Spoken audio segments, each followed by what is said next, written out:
Assalamualaikum warahmatullahi wabarakatuh. Selamat pagi anak-anakku semuanya, semoga sehat selalu. Pada kesempatan kali ini, mari kita belajar bersama-sama tentang pelajaran agama Islam. Pada pagi hari ini kita akan belajar tentang munakahat. Apa itu munakahat? Untuk lebih jelasnya, silahkan anak-anakku bisa menyaksikan dengan seksama uraian materi yang akan Bapak sampaikan. Let's go.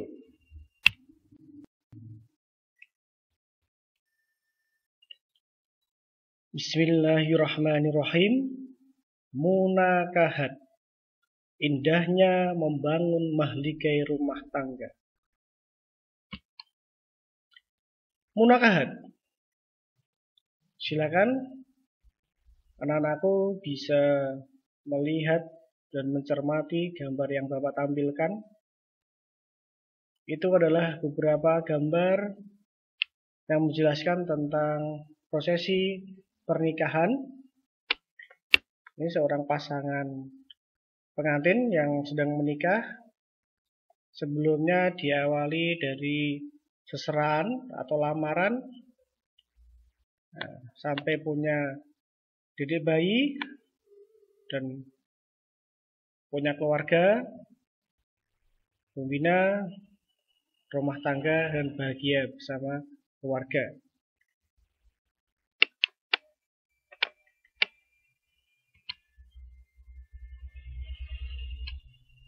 Sebelum kita belajar lebih mendalam, mari kita tadarus terlebih dahulu.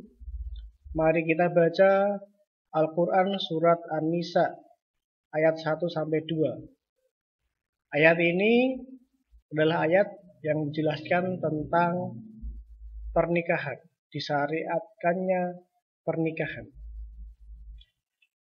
Silahkan peserta didik, murid-muridku bisa membacanya.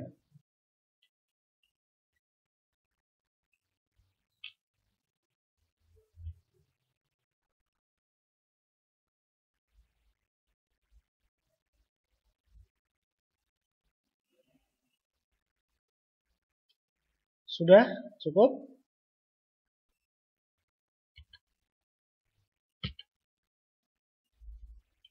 Mengapa Islam mensyariatkan pernikahan?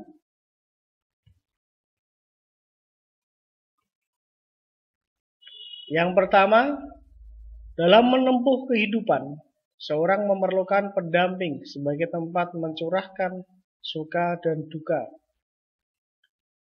Yang kedua, hidup berpasangan atau menikah adalah kebijaksanaan Allah Subhanahu wa taala terhadap seluruh makhluknya. Al-Quran surat Az-Zariyat ayat 49 dan Al-Quran surat Yasin ayat 36. Yang ketiga, nikah merupakan fitrah. Karena itu Islam melarang keras hidup melacur, homo, dan lesbian.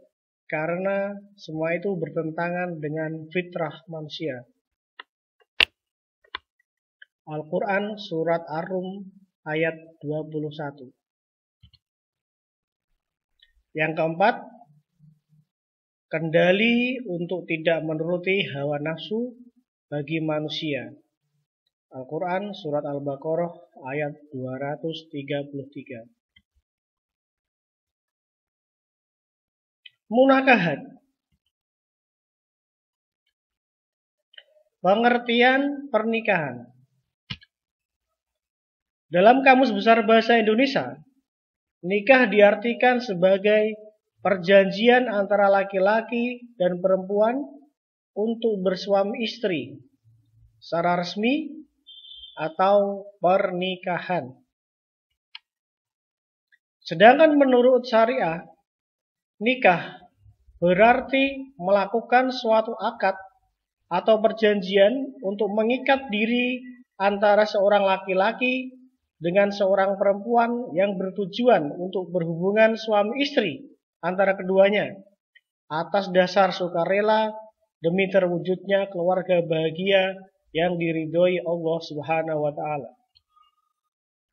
Sedangkan dalam Undang-Undang Pernikahan Republik Indonesia atau UU PRI nomor 1 tahun 1974, definisi atau pengertian perkawinan atau pernikahan ialah ikatan lahir batin antara seorang pria dan wanita sebagai suami istri dengan tujuan membentuk keluarga atau rumah tangga yang berbahagia dan kekal berdasarkan ketuhanan yang Maha Esa. Tujuan nikah. Apa itu tujuan nikah? Apakah anak-anakku semua ada yang sudah pengen menikah? Jangan ya, karena belum waktunya atau belum boleh. Masih haram kalau untuk anak-anak sekarang. Kalau masih sekolah. Sesuai dengan Al-Quran, surat Ar-Rum ayat 30. Quran surat Ar-Rum ayat 21. Terdapat beberapa tujuan pernikahan, diantaranya 1. Untuk memperoleh kasih sayang dari orang lain. 2. Melaksanakan sunnah Rasul. 3. Membentuk rumah tangga yang sawidah, sakinah, mawadah, warohmah. 4. Mendapat keturunan yang sah dan baik. 5. Menghindarkan diri dari perbuatan yang keji atau zina. 6. Menghubungkan silaturahmi antara keluarga yang satu dengan keluarga yang lain. Hukum nikah. Para ahli fikih sependapat bahwa hukum pernikahan tidak sama penerapannya kepada semua mukallaf, melainkan disesuaikan dengan kondisi masing-masing, baik dilihat dari kesiapan ekonomi, fisik, mental, ataupun akhlak. Karena itu, hukum nikah bisa menjadi wajib, bisa menjadi sunnah, mubah, haram, dan makruh. Penjelasannya sebagai berikut. Yang pertama,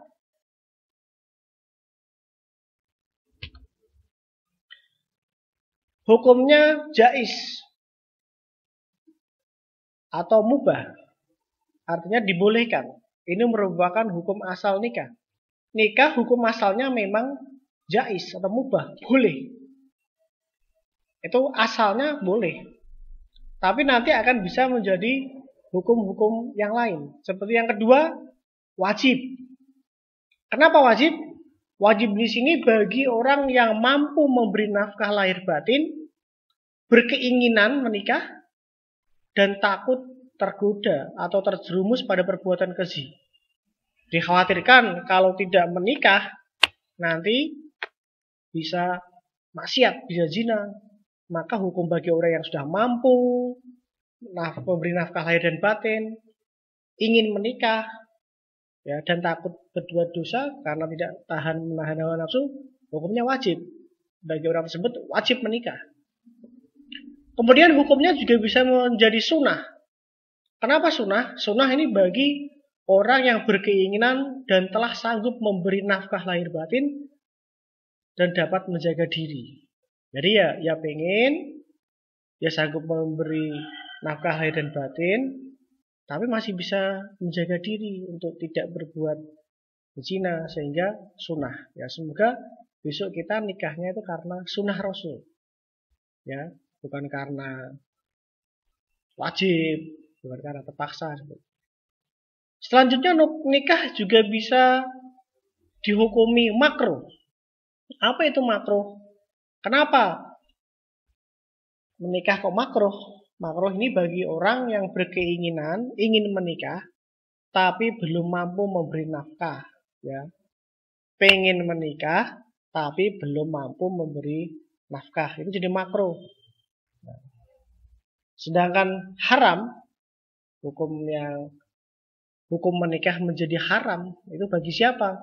Bagi orang yang berminat atau bagi orang yang berniat, ya, niatnya nikah itu untuk menyakiti wanita yang akan dinikahinya. Misalkan untuk membalas dendam kepada keluarga wanita, ya, itu jadi haram. Nikah dengan niat seperti itu untuk menyakiti istri itu menjadi hukumnya haram. Untuk menikah, nikah atau munakahat memiliki rukun dan syarat nikah. Sekarang untuk rukun nikah. Rukun nikah itu apa? Rukun nikah yang pertama, rukun ini harus terpenuhi. Ya, ketika orang saat menikah harus terpenuhi. Yang pertama adalah calon pengantin laki-laki. Harus ada calon pengantin laki-laki. Yang kedua, calon pengantin perempuan. Ya, ada calon laki-laki, ada perempuan, ada wali nikah. Nah, ada walinya. Wali ini untuk mempelai perempuan harus ada walinya. Nah, nanti wali seperti apa akan Bapak jelaskan. Yang keempat, 2 orang saksi laki-laki. Yang kelima ada mahar atau disebut dengan mas kawin. Dan yang keenam ada ijab dan qabul, disebut dengan akad nikah. Sekarang akan Bapak jelaskan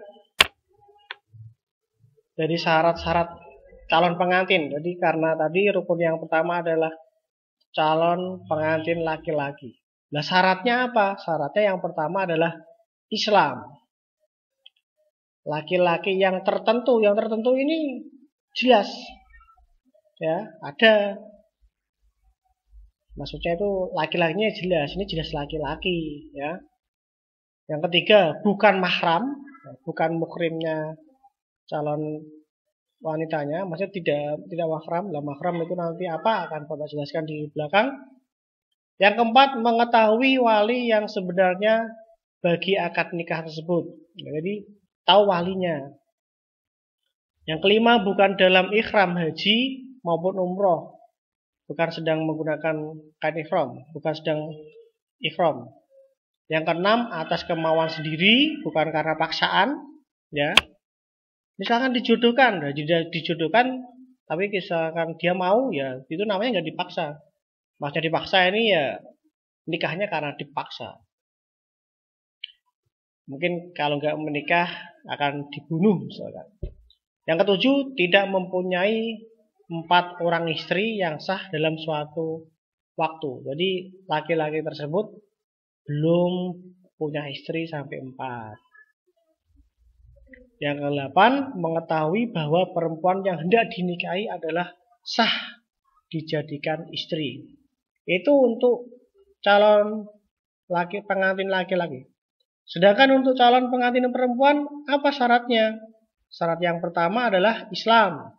Yang kedua, perempuan yang tertentu. Ini perempuan yang jelas, ya, jelas perempuan, ya. 3, bukan mahram. 4, akil balik. Nah, jadi sudah dewasa, sudah pubertas. Ya, jadi nggak boleh anak kecil, misalkan anak perempuan umur 3 tahun belum paham apa-apa kok dinikahi, diakati, ya itu tidak boleh karena belum memenuhi syarat untuk menikah. Yang kelima, bukan dalam berikhram haji maupun umroh. Yang keenam, tidak dalam iddah. Dan yang ketujuh, bukan istri orang. Ya, nggak boleh istri orang, ya, istrinya orang dinikahi, tidak boleh. Ketentuan perempuan yang haram dinikah itu ada dalam Al-Quran surat An-Nisa 23. Ya, diharamkan kepadamu menikahi ibumu, anakmu, saudaramu, anak saudara perempuan bagi saudara laki-laki, dan anak saudara perempuan bagi saudara perempuan. Kemudian perempuan yang haram dinikahi karena hubungan keturunan Ya, perempuan yang haram dinikahi karena hubungan keturunan. 1 adalah ibu. 2, nenek dari ibu maupun bapak. 3, anak perempuan dan keturunannya. 4, saudara perempuan segaris, 1 bapak atau 1 ibu. Yang kelima, anak perempuan kepada saudara laki-laki maupun perempuan, yaitu semua anak saudara perempuan. Itu yang haram dinikahi. Yang kedua, perempuan yang haram dinikahi karena satu susuan. Ya, kalau zaman dahulu itu banyak sekali satu susuan. Maksudnya seperti apa? Ya, Rasulullah juga waktu kecil juga memiliki ibu susuan. Kalau sekarang mungkin sudah tidak banyak.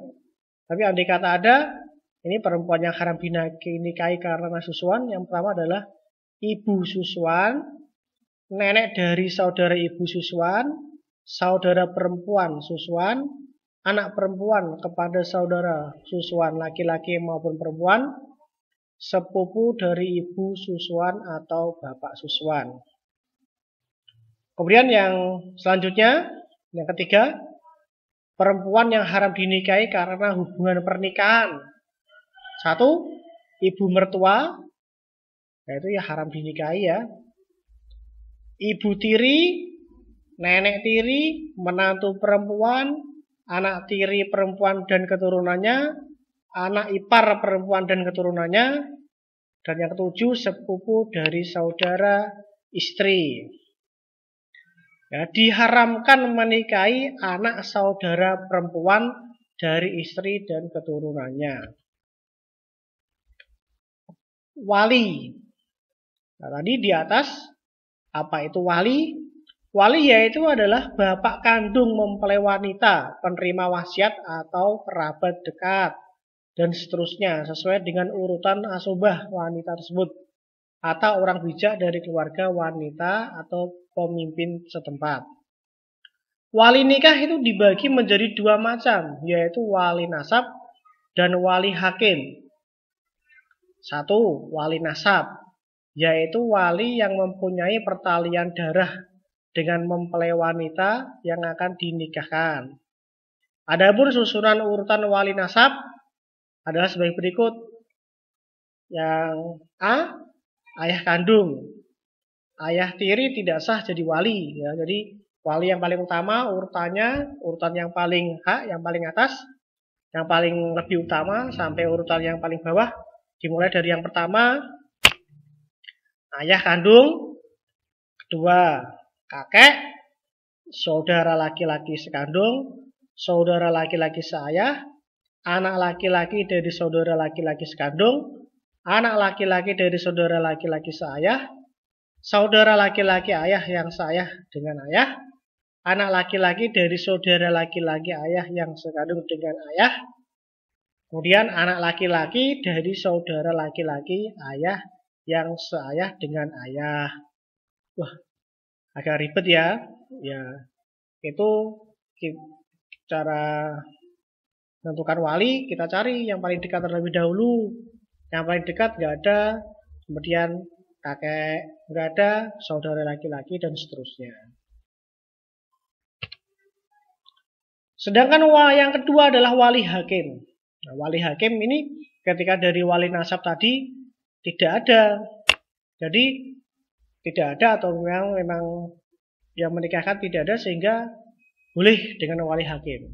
Nah, wali hakim pengertiannya yaitu wali hakim seorang kepala negara yang beragama Islam di Indonesia. Wewenang presiden sebagai wali hakim dilimpahkan kepada pembantunya, yaitu Menteri Agama.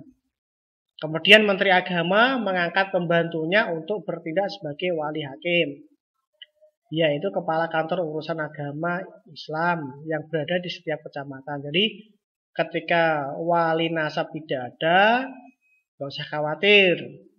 Ya, kalian yang tidak memiliki wali nasab yang mau menikah besok bisa menggunakan wali hakim, tapi syaratnya wali nasabnya memang tidak ada dan ada ketentuan-ketentuan lagi. Wali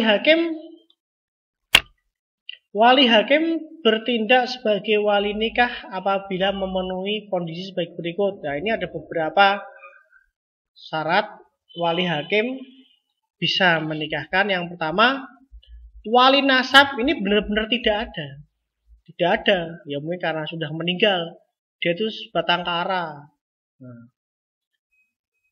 Yang kedua, wali yang lebih dekat atau akrab tidak memenuhi syarat. Dan wali yang lebih jauh atau abad tidak ada. Mungkin ada wali nasab, tapi dia tidak memenuhi syarat untuk menikahkan. Kenapa nggak memenuhi syarat? Ya mungkin ya memang karena nggak memenuhi syarat. Yang ketiga, wali akrob. Wali akrob ini wali yang dekat, tadi wali nasab yang dekat, bepergian jauh dan tidak memberi kuasa kepada wali nasab urutan berikutnya untuk bertindak sebagai wali nikah. Ya karena pergi jauh, nah kalau dihubungi nggak bisa, nggak pulang-pulang, ya nanti masa ya jadi nikah. Ini bisa menggunakan wali hakim. Kemudian wali nasab sedang berikhram haji atau umroh, jadi sehingga nggak bisa menikahkan, bisa diwakilkan kepada wali hakim. Wali nasab menolak bertindak sebagai wali nikah.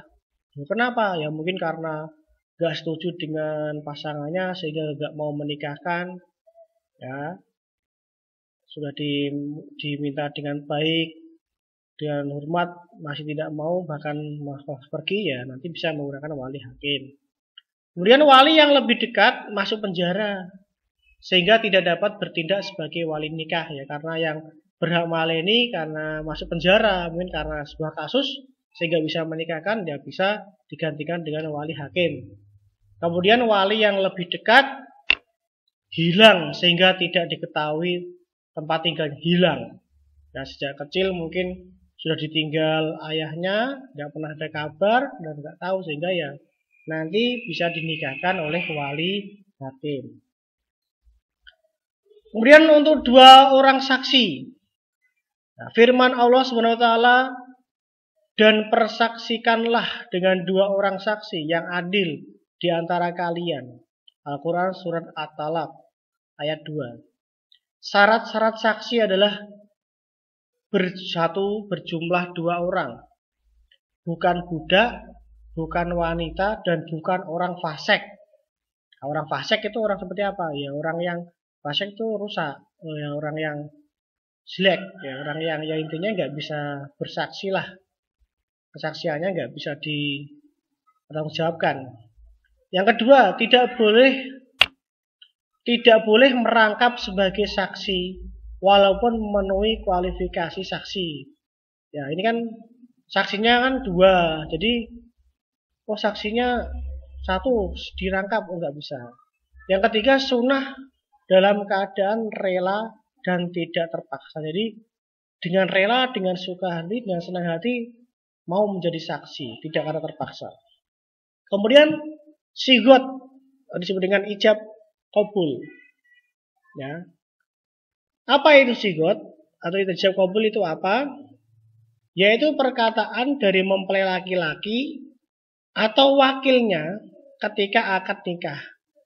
Syarat sigot adalah yang pertama, satu, tidak tergantung dengan syarat lain.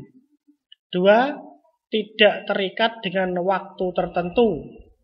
Tiga, boleh dengan bahasa asing. Empat, dengan menggunakan kata tazwij atau nikah. Tidak boleh dalam bentuk kinayah atau sindiran.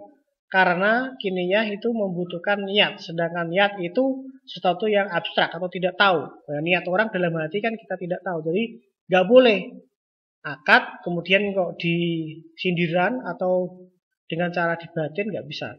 Yang kelima, qabul harus dengan ucapan. Jadi seperti qabiltu nikahaha taswijaha, dan boleh didahulukan dari ijab. Jadi ada ijab qabul. Pernahkah pernikahan yang tidak sah? Nah, nikah, nah ini nikah di depan sudah Bapak jelaskan. ada syarat dan rukunnya. Kemudian nikah itu juga bisa tidak sah. Karena apa? Nah, ya, pernikahan yang tidak sah dan dilarang Rasulullah diantaranya satu, pernikahan mut'ah. Pernikahan mut'ah di sini adalah pernikahan dengan jangka waktu atau kontrak. Nggak boleh kawin kontrak, itu nggak boleh, nggak disyariatkan oleh Rasulullah. Dua, pernikahan sigur.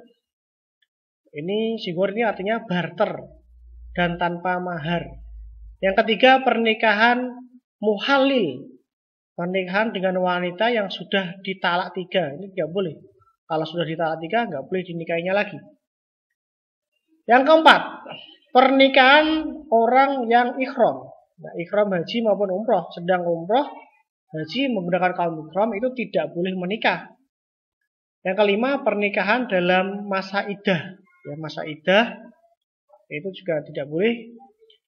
6, pernikahan tanpa wali. Ya, tanpa seizin dan sepengetahuan wali. Beda kalau nggak punya wali. Ini ketika sudah punya wali, tapi kok walinya yang berhak tidak diberitahu atau tidak dihadirkan, tidak ada, ini pernikahan itu jadi tidak sah karena tidak ada walinya. Yang ketujuh, pernikahan beda agama. Ya, beda agama juga tidak boleh menikah, harus satu agama. Yang kedelapan, pernikahan dengan mahram. Mahramnya, muhrimnya tidak boleh dinikahi. Itu jadi tidak sah atau pernikahan yang haram. Iddah. Tadi di atas ada penjelasan iddah. Apa itu iddah? Iddah yaitu masa menunggu bagi istri yang ditinggal mati atau bercerai dari suaminya untuk bisa menikah kembali. Jadi ketika ada seorang istri ditinggal suaminya karena ditinggal mati atau diceraikan, setelah diceraikan atau setelah ditinggal mati, jadi istri itu akan mengalami masa-masa iddah. Lah, lamanya masa iddah itu berapa? Berapa bulan? Berapa tahun? Nah, ini akan Bapak jelaskan. Lamanya masa iddah, satu, masa iddahnya karena suami wafat adalah 4 bulan 10 hari bagi istri yang tidak hamil. Ini yang tidak hamil, baik sudah bercampur atau belum. Jadi jangan buru-buru menikah lagi. Masa iddahnya itu ada 4 bulan 10 hari. Yang kedua, sampai melahirkan jika istri sedang hamil. Kebetulan ada seorang istri hamil ditinggal mati suaminya, jadi masa iddah tunggu sampai melahirkan baru boleh menikah lagi. Loh, kalau sedang hamil apakah? Nah, itu sudah belum boleh karena masih masa iddah. Yang kedua, iddah karena talak dan khulu. Nah, yang pertama, tidak ada iddah bagi istri yang belum bercampur, ya. Ketika ditalak atau khulu, seorang istri kalau belum berhubungan dengan suami, jadi tidak ada iddahnya. Ya, mungkin setelah dinikahkan belum pernah ketemu, kemudian ditalak atau khulu, nah itu otomatis tidak memiliki masa iddah. Yang kedua, bagi yang sudah bercampur, bagaimana ketika sudah bercampur antara suami istri itu sudah ketemu, sudah berhubungan? Masa iddahnya adalah 3 kali suci bagi yang masih menstruasi, ya. 3 bulan bagi yang sudah berhenti menstruasi. Kemudian sampai melahirkan bagi istri yang sedang hamil. Secara istilah talak adalah melepas seseorang wanita dari ikatan pernikahan. Itu disebut dengan talak. Nah, hukum talak dilihat dari segi kemaslahatan atau kemudaratannya. Hukum talak ada 4. 1, makruh. Ini hukum asal talak itu makruh. Makruh itu Boleh tapi dibenci oleh Allah. Itu makruh. Nah, kalau bisa ya jangan sampai talak. Karena talak ini makruh, tidak disukai atau dibenci oleh Allah. Kemudian talak itu bisa menjadi sunnah apabila suami tidak sanggup lagi memberi nafkah dengan cukup dan benar. Ketika sang suami istri ya, sang suami tidak bisa memberikan nafkah dengan baik, kok malah nanti istrinya kok malah menderita, ya sunnah menalaknya itu sunnah. Kenapa sunnah? Nanti biar bisa dinikah oleh orang lain dan jadi hidup lebih bahagia karena suami yang baru lebih mampu untuk memberikan nafkah lahir dan batin. Wajib. Talak itu jadi hukumnya wajib ketika terjadi perselisihan antara suami dan istri. Dan menurut pandangan hakim itu perlu adanya cerai atau talak. Haram. Dan yang keempat itu haram dalam dua keadaan. Satu, menjatuhkan talak ketika istri dalam kondisi haid. Yang kedua, menjatuhkan dalam kondisi suci dan telah dicampuri dalam kondisi suci tersebut. Jadi nggak boleh ya setelah dicampuri kemudian ditalak. Lafal talak ya, kemudian ketika menalak itu lafalnya bisa dengan cara yang soreh. Soreh itu ucapan yang jelas. Soreh itu artinya jelas. Atau dengan kianah. Kianah ini melalui sindiran dengan niat menalak. Jadi hati-hati ya, kita tidak boleh asal main dengan kata-kata talak, itu sangat berbahaya.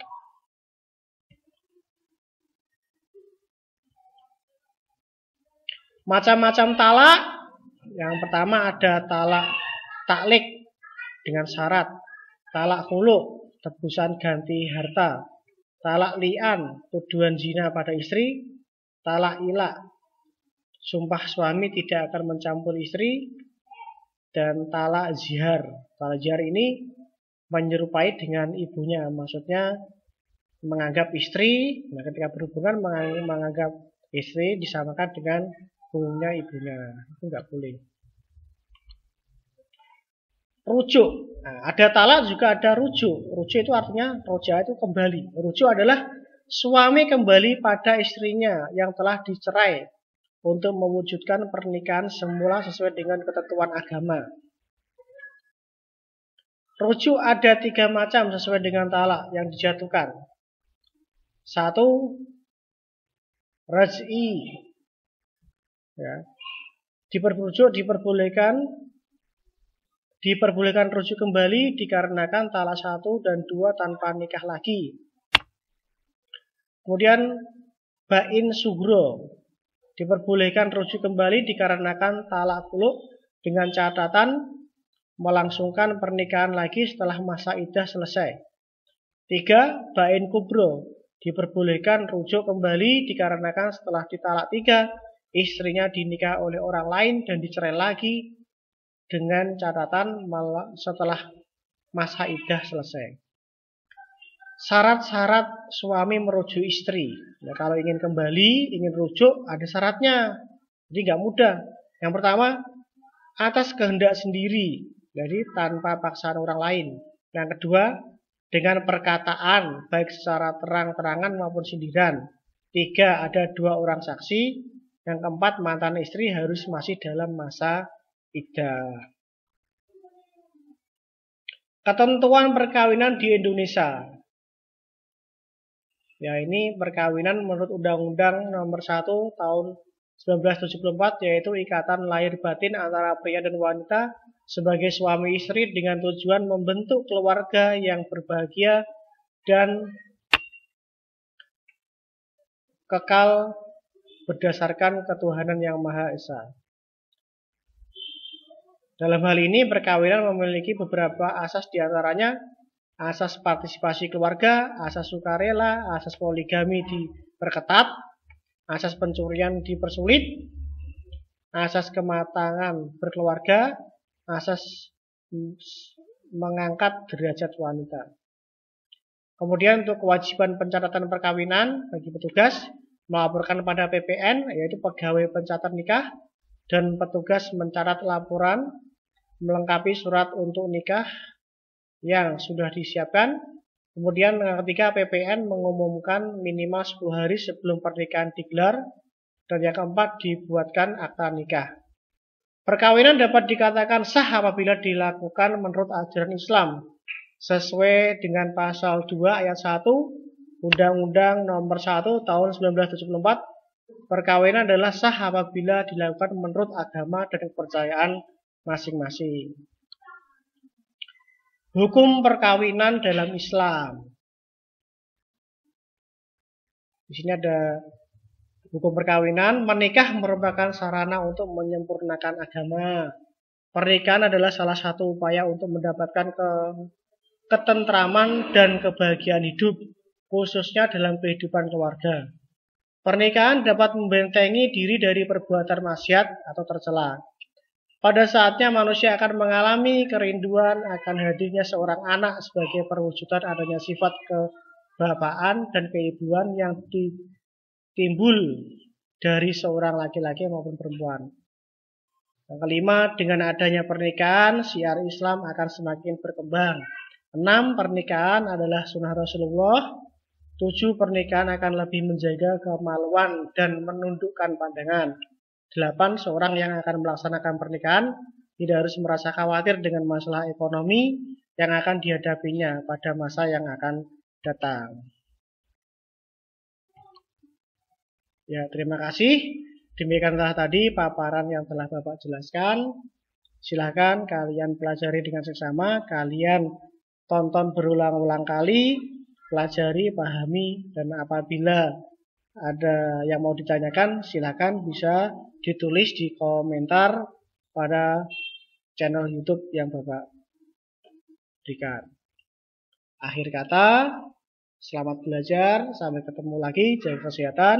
Assalamualaikum warahmatullahi wabarakatuh.